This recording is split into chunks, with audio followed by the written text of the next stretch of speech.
How are you doing? Would you like to be live on air? I'm already live. You already are live, so perfect. Are you a podcaster? Yes, I am. All right, you have 2 minutes to answer some questions talking about your podcast? Yeah, sure. All right, what's your name? My name is Jethro Casey. Come on over here so everybody can see you.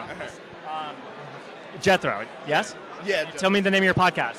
The name of my podcast is CaseByCasey, uncovering the secrets of success. Okay. How long have you been doing it for? About 7 months. I started in June 2021. All right, and what's your what does growth look like for you? Your download numbers, engagement, that sort of thing. Yeah, so I'm still working on the growth part.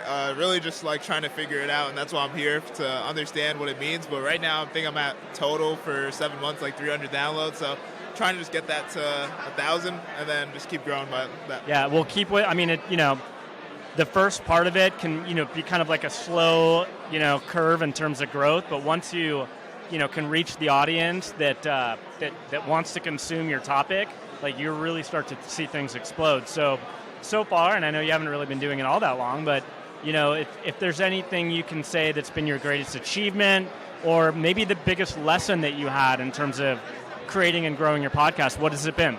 Yeah, I think it's people are just really open to helping and talking, and like talking to people who I never would have met otherwise. That's why I really like podcasting, because I just get to have great conversations. So.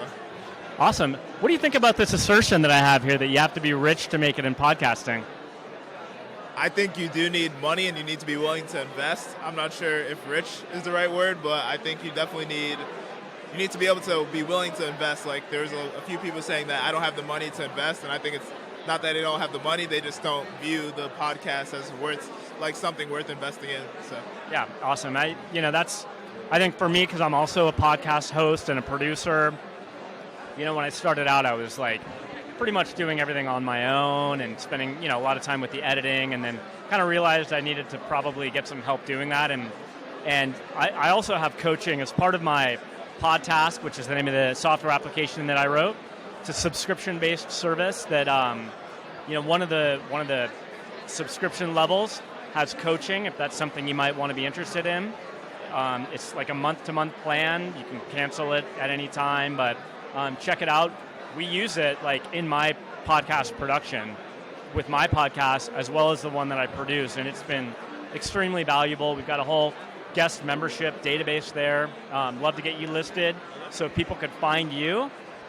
A tip that I'll leave you with is one of the great ways to grow your podcast is to put yourself out there in front of as many audiences as you can.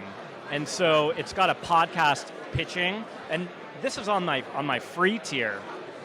You can get your profile set up so people can find you to book you as a guest on their podcast so you can reach their audiences.